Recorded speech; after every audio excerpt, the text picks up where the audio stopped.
Dakota, I'm better watched. Well, today is a good day, even though it's been snowing for almost 24 hours. And we have about 6 inches of snow now on the ground. And it's about 0 degrees. So both Celsius and Fahrenheit are at 0. And, but still a good day. Well, my relatives, it's good to be back. Now, Liberation Day is coming up. That's the anniversary of the liberation, that Wounded Knee that took place in 1973. For those of you that are below 50 and might not remember it, it was, for the year of 1973, it was the second most watched event in TV of that year. Only the Watergate hearings were watched by more people. But the Wounded Knee siege, because we were besieged by the federal government, which included the army, which was and is illegal. It's unconstitutional. But not when it comes to Indians. For 71 days, we held off the armed might of the United States of America. I mean, we proved it in court that the Pentagon was involved. But they kept saying it was just marshals and FBI agents, and of course, the vigilantes. Or as they're called nowadays, contract security. Liberation Day. That's what the young people on the Pine Ridge Sioux Indian Reservation are calling February 27th. February 27th, 1973. Wow. Wow, 38 years ago. 38 years ago. And I'm still here. That's somewhat of a miracle. Those of you who have read my autobiography can attest to that. At any rate, I'm very proud of the youth for naming it. And this is the youth that were born a decade or two after Wounded Knee. And about that time also. I still call them youth, even though some of them are over 40. Or almost, yeah, and almost 40, in their mid-30s. But that day was in response to what the United States of America was doing with us Indian people at that day, at that time. There is a history prior to that, but I've cut it short today. The United States of America birthed the death squads. They armed and supplied and somewhat trained the reservation goons that were the private police force of the then tribal president. That's the tribal government. It's actually the colonial setup, much like America is today,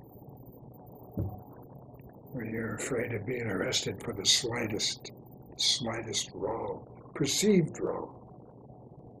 And you don't even have confidence in your Constitution anymore to protect you. What does that say? But the reason was not just the fact that there was a death squad. You know, after that, exercised by the United States government, they then exported the death squads to El Salvador, now in Colombia, and points south. Okay? Now they brought it home to roost. You're deathly afraid of the police, aren't you? Aren't you? Look how they suit up now, like Darth Vader. I mean, the first time I saw them suited up like that, I thought it was comical. I couldn't believe it's for real. I mean, not only you see is their eyes, and you see that with the fascist regimes and the socialist regimes around the world.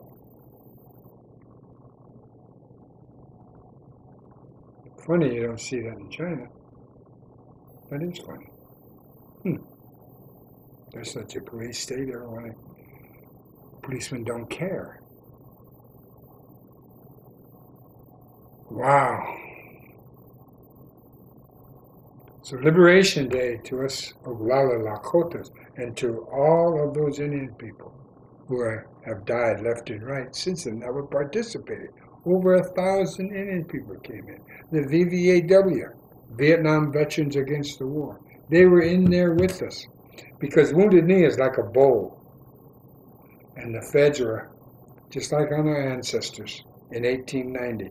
They surrounded us on the hilltop, except this time there wasn't a massacre. We suffered 2 dead, about 15 wounded.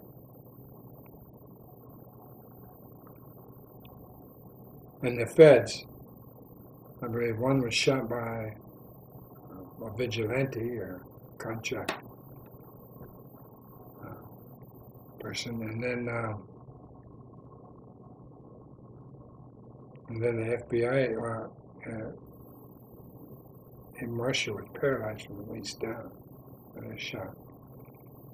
That was the FBI agent who got shot through the hand. It missed every bone in his hand.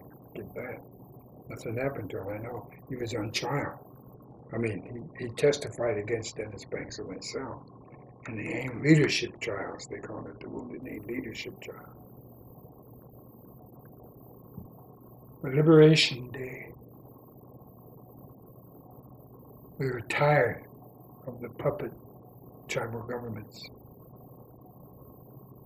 especially here in Lakota country and up in the northern plains. You know, they make sure we don't have any of the fruits of civilization.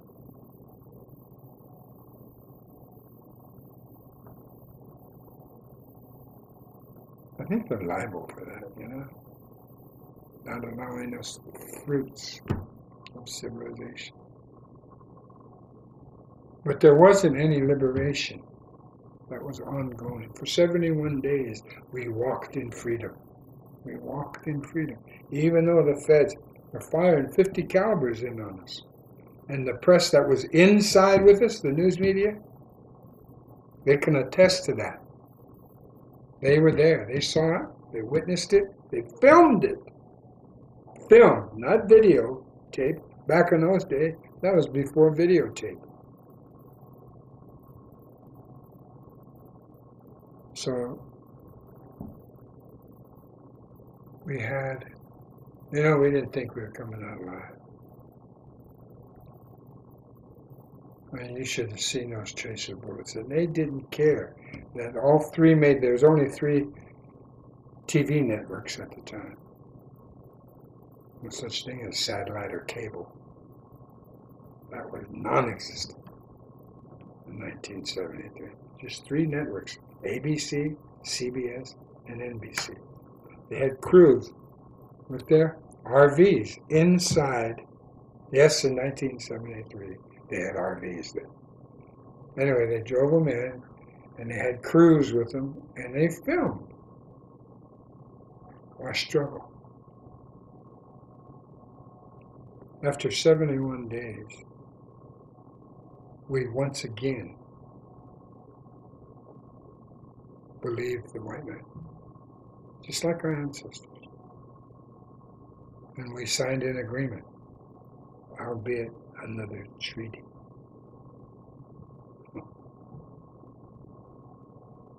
Wasn't 20 minutes gone after we stood down our arms that they started violating the agreement.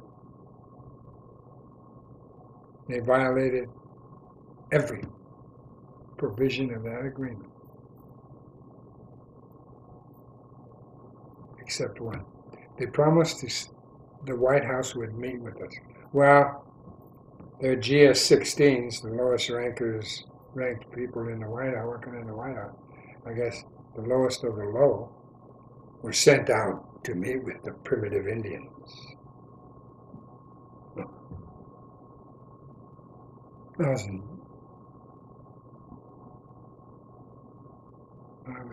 wounded at the time. At any rate, I didn't show up for that, because the meeting was held out in the open at Chief Frank Fosco's home. It was wonderful, fantastic. The White House. I mean, of course they weren't anybody important, you know. And they were way down the ladder. Oh. Liberation Day. The real reason we were in there is because we have been shoved into a corner culturally.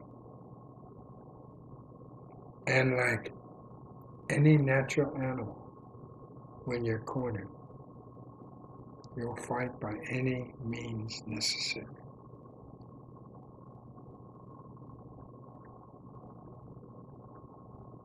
Any means necessary based on our spirituality. Sound familiar? Does it sound like a holy war?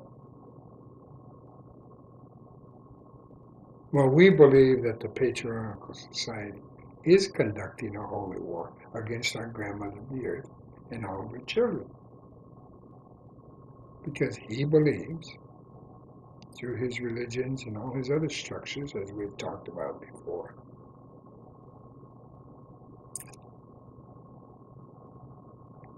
so Liberation Day to us does not mean we're liberated. It's a goal. But as the chief facilitator in the provisional government of the Republic of Dakota, I can tell you this. There are those of us who are free. We're free here and here. In our own concentration camp. We have enough freedom. I guess you could call us trustees. We have enough freedom to rebuild windmill and solar panel at a time, one at a time, to each building. Those that control the energy, control the economics. Simple economic fact in the patriarchal system of things. So we know about liberation. Armed struggle is not the way to go. Not even as an expression of liberation. We found that out. But for a moment, on that day, and those days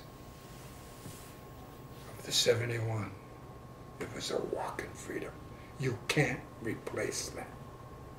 I love it. I love freedom. Dakota, I hope to see you again soon.